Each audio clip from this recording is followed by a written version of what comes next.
keegi inimestest nõuab ja nõuab avalikult, et teised inimesed oleksid tänulikud temale selle eest, mida ta oli teinud nende jaoks, siis võib-olla see ei ole täiesti hea asi. Näiteks kui mingi vanem ütleb oma pojale, ma olen teinud sinu jaoks nii palju asju, aga sa oled ebatänulik. Arusaadav, mis toimub, miks see vanem niimoodi ütleb, mida valesti tegi poiss, aga siiski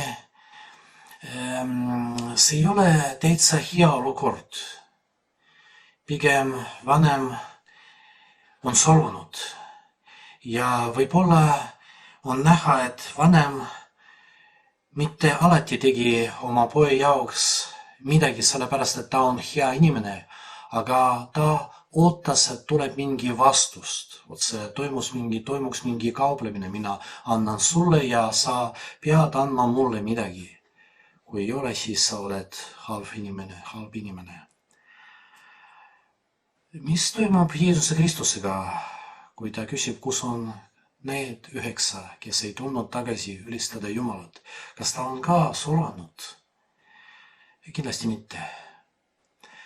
Võrreldes inimestega, Jeesus Kristus teab, et kui Jumal tahab anda midagi inimesele, ta tahab anda rohkem, kui seda näha.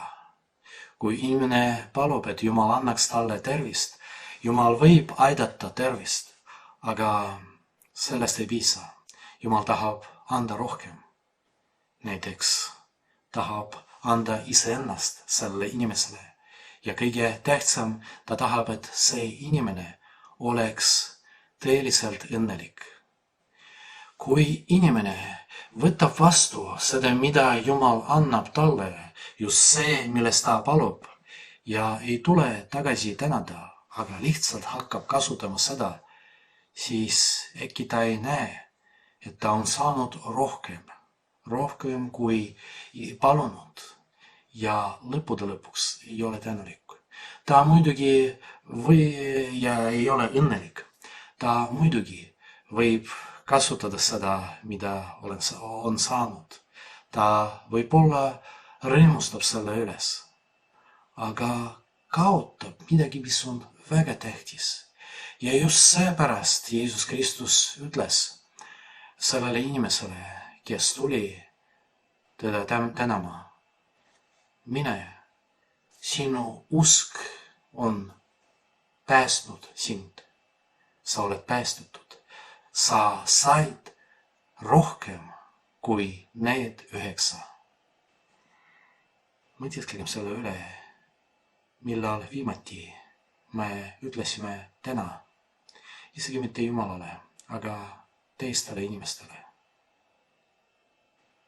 Millal ma ütlesin täna mitte sellepärast, et see inimene tegi midagi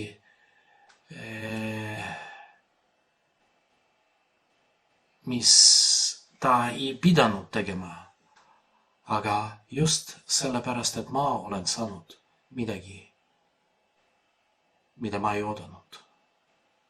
Sellepärast, et ma nägin, et keegi hoolitseb minu eest. Sellepärast, et ma näen, et ka mina suudan teha midagi head teistele inimestele.